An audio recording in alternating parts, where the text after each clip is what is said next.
Mesdames et messieurs, bonsoir et bienvenue dans ce journal. Au sommaire, lancement ce jour des rencontres d'échange des directeurs départementaux de l'industrie et du commerce à Alada, thème principal des assises, propriété intellectuelle et développement industriel au Bénin. Les détails sont à suivre dans cette édition.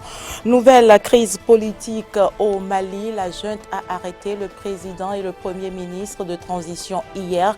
Ils ont été conduits par les militaires au camp de Kati. Ceci intervient suite à la formation d'un nouveau gouvernement. Et puis l'espace aérien européen fermé aux Biélorusses. La décision a été prise ce lundi au cours de la conférence extraordinaire des 27 pays de l'Union européenne.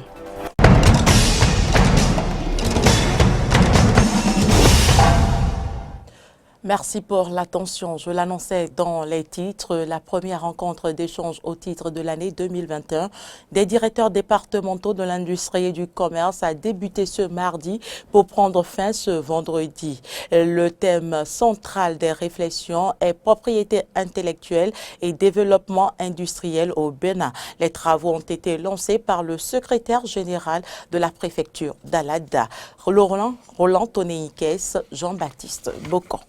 Les directeurs départementaux de l'industrie et du commerce du Bénin sont en conclave à Alada. Cette rencontre, la première de l'année 2021, est organisée par la direction départementale de l'industrie et du commerce des départements de l'Atlantique et du littoral. Il est revenu au maire d'Alada de souhaiter la bienvenue aux participants de cette rencontre dans sa ville. La tenue de cette assise sur la terre d'Alada, juste au lendemain de l'investiture du président de la République, nous donne une fois de plus l'assurance que les promesses du chef de l'État en faveur de la commune d'Alada seront tenues. C'est pourquoi nous saluons d'ores et déjà le choix porté sur notre ville pour abriter la présente activité. La commune d'Alada, quant à elle, ne marchandera pas son accompagnement chaque fois qu'elle sera sollicitée pour la mise en place des projets du secteur de l'industrie et du commerce sur son sol. Les travaux de cette rencontre s'articulent autour du thème propriété intellectuelle et développement industriel au Bénin. Hermine Rodonou-Savi, directrice départementale de l'industrie et du commerce des départements de l'Atlantique et du littoral, précise les objectifs de cette rencontre périodique. Pendant plusieurs jours, plus d'une vingtaine de cadres des directions départementales de l'industrie et du commerce du Bénin auront à échanger sur plusieurs communications, parmi lesquelles le thème central, la propriété intellectuelle et le développement industriel. Nous, directions départementales, serons désormais outillés pour accompagner valablement les producteurs nationaux dans le processus de la protection et de la valorisation de leurs inventions, innovations et créations. Pour le secrétaire général de la préfecture d'Alada, représentant le préfet Jean-Claude Kodia, le président de la République tient à l'industrialisation du Bénin. Un engagement fort que chaque acteur doit soutenir selon lui.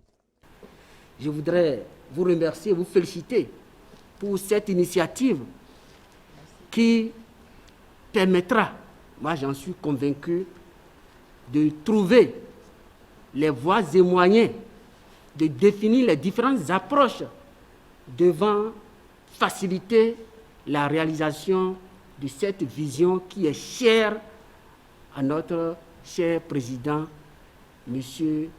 Patrice Talon. Alors, au cours de cette rencontre, je voudrais vivement, au nom du préfet, souhaiter que vous parveniez à trouver des solutions appropriées devant favoriser, comme je l'ai dit tantôt, la réalisation de cette vision. Cette rencontre d'échange qui prendra fin le vendredi prochain débouchera sur des recommandations pour le développement industriel du Bénin. Investiture du chef de l'État, on en parle toujours. Le second mandat du président Patrice Talon, vous le savez, a officiellement pris effet ce dimanche 23 mai par sa prestation de serment. Dans son discours, le chef de l'État a abordé les orientations qu'il entend donner à son nouveau quinquennat. Nous avons rencontré quelques citoyens qui ont exprimé leurs attentes pour les 5 prochaines années. Ils sont au micro de Clémence Tonoucoin et de Fiacre Voitan. J'ai suivi à la télévision avec grand intérêt et plaisir le discours du chef de l'État. Certaines phrases dedans m'ont beaucoup plu. Il a dit que ce mandat sera hautement social et j'espère que ça a fait sourire beaucoup de gens. Et beaucoup de gens espèrent quand même que les conditions de vie vont s'améliorer. On a aussi parlé de la poursuite des travaux de construction du pays. Et à ce niveau-là, nous attendons beaucoup. Beaucoup de choses ont été déjà faites. Nous avons foi quand même à la méthode de travail du président Patrice Talon. On voit à travers le social qu'il faut distribuer de l'argent. Bon, malheureusement, c'est ce que le commerce des Béninois pense. Lorsqu'on améliore le plateau technique des centres de santé, c'est du social. La couverture sanitaire, quand elle est améliorée, c'est du social.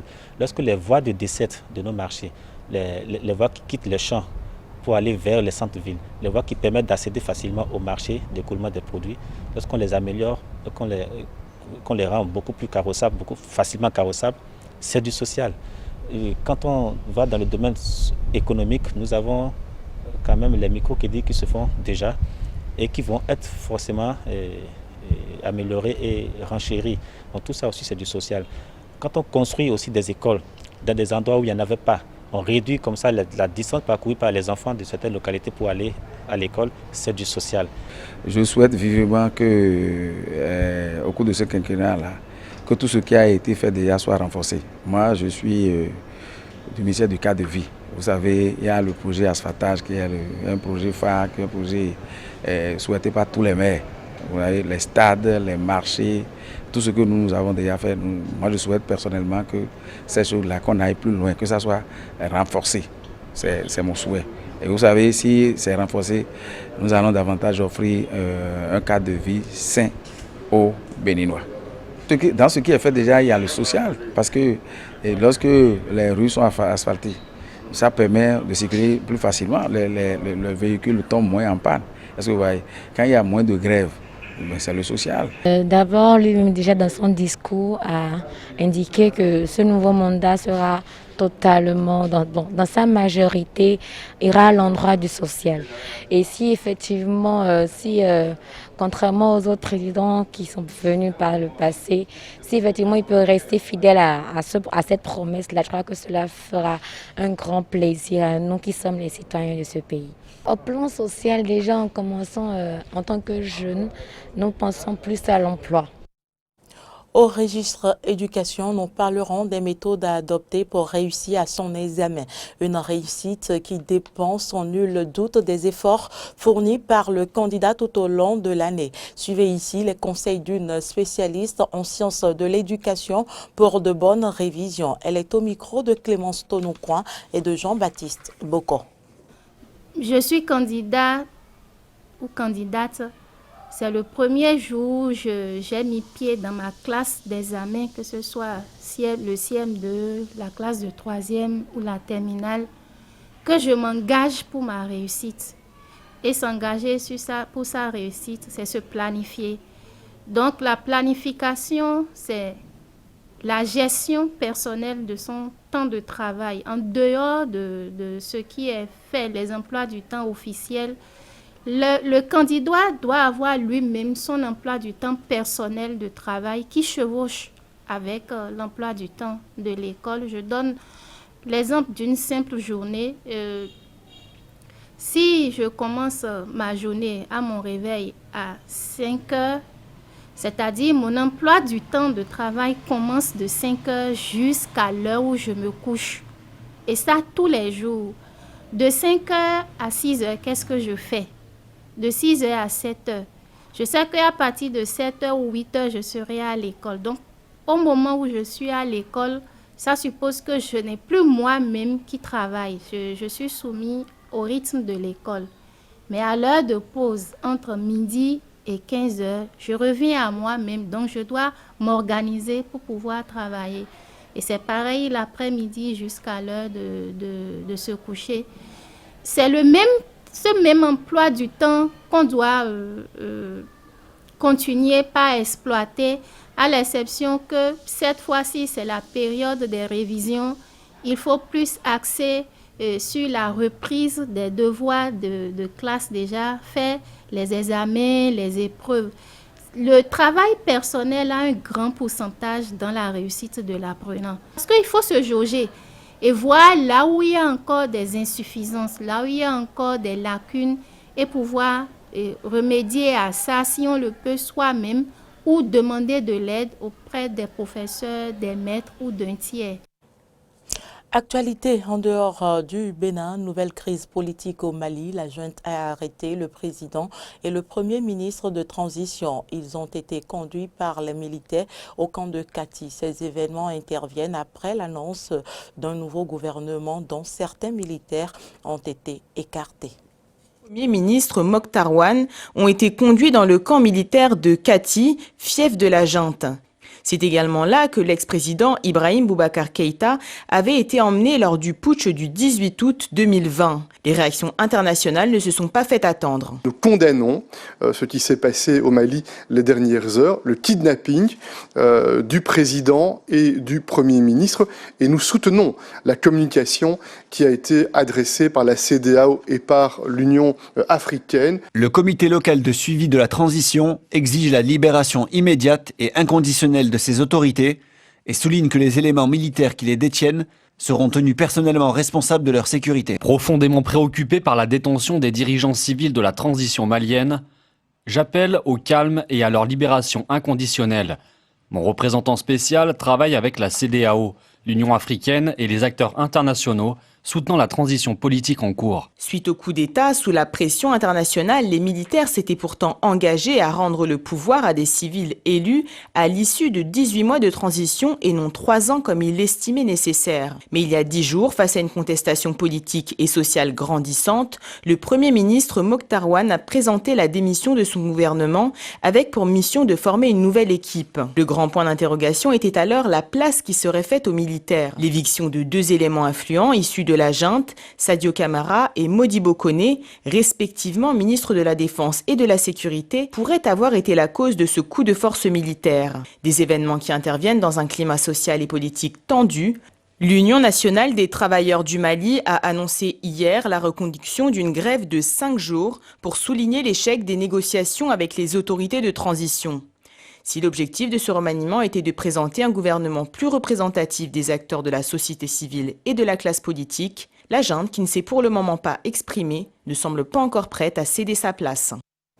Un an jour pour jour que l'Afro-Américain George Floyd a été abattu aux États-Unis, le drame avait suscité un soulèvement populaire dans le monde entier avec le mouvement Black Lives Matter, j'y arrive. Retour sur le drame avec nos confrères de RT France.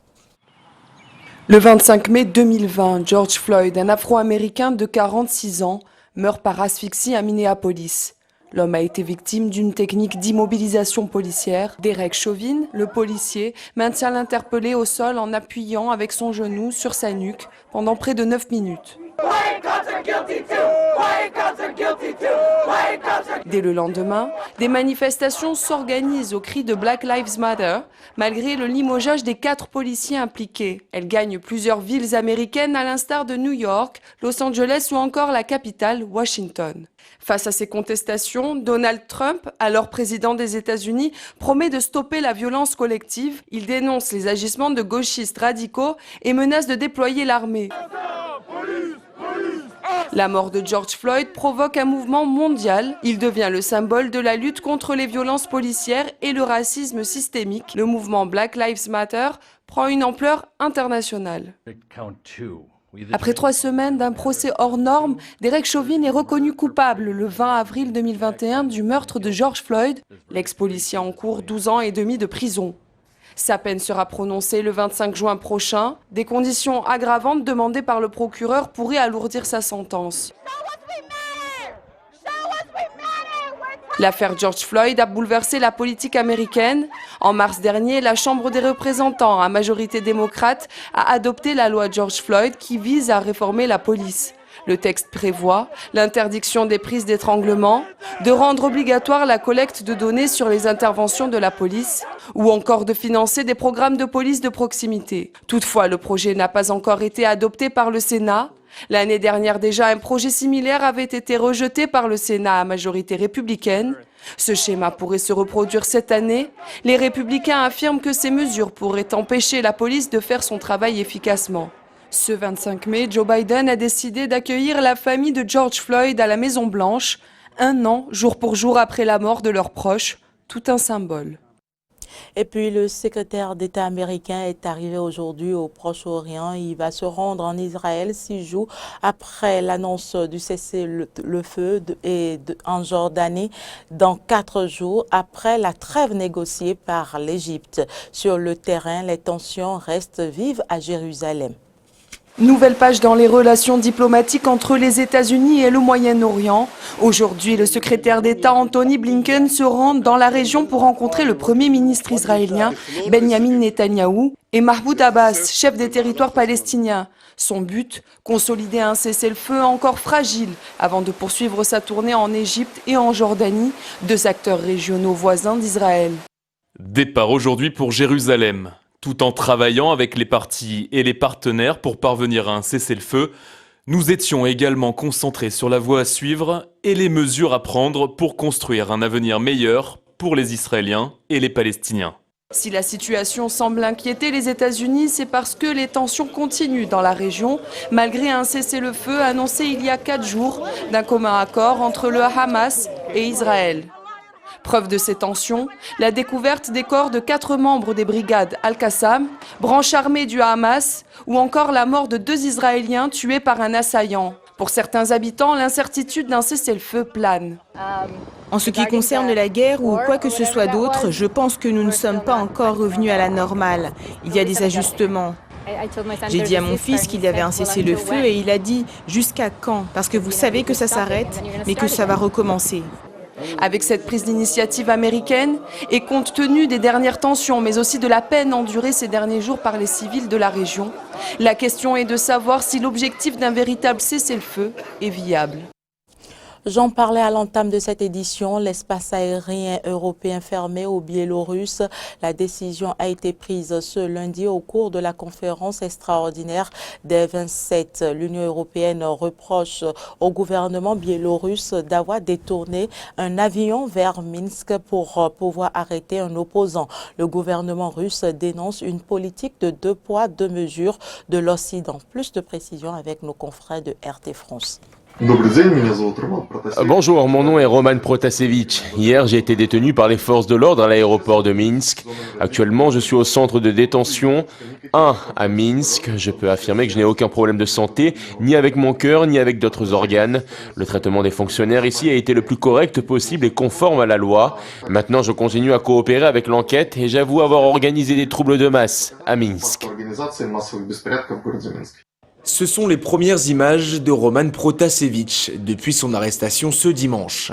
Une vidéo a été publiée sur le réseau social Telegram où l'on peut apercevoir le journaliste opposant pour rassurer sur son état de santé.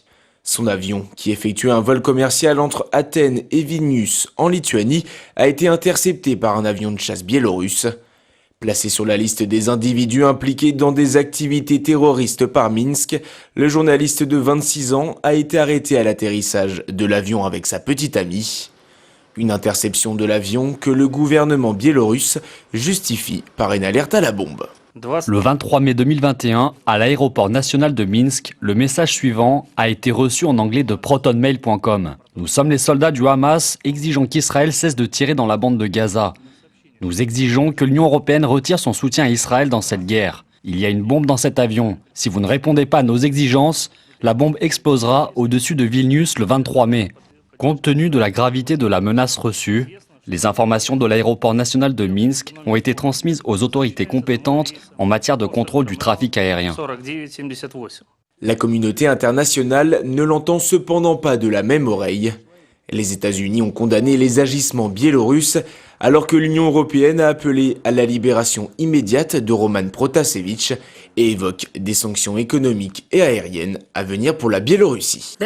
On ne peut plus faire confiance à la sûreté et à la sécurité des vols passant par l'espace aérien de la Biélorussie et le Conseil adoptera des mesures pour interdire le survol de l'espace aérien de l'Union européenne et refuser l'accès aux aéroports de l'Union européenne, aux avions biélorusses. Roman Protasevich doit être libéré immédiatement. Les autorités biélorusses sont entièrement responsables de sa santé et de celle de sa compagne, Sofia Sapega.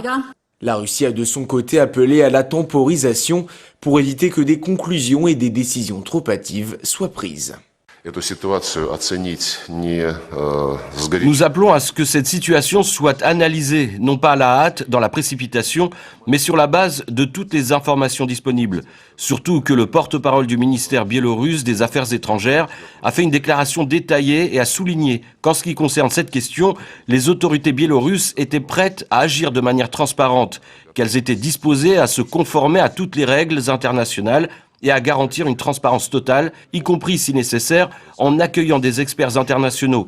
Je pense que c'est une approche absolument raisonnable. Cette situation n'est pas sans rappeler l'atterrissage forcé d'Evo Morales en 2013 sur le sol autrichien. Le président bolivien, qui effectuait un vol entre la Russie et son pays, s'est vu refuser de survoler les espaces aériens français, italiens et espagnols, dont les gouvernements soupçonnaient la présence à bord d'Edward Snowden, alors poursuivi par les États-Unis. Et puis ce sera tout pour cette édition. Merci de l'avoir suivi. À demain.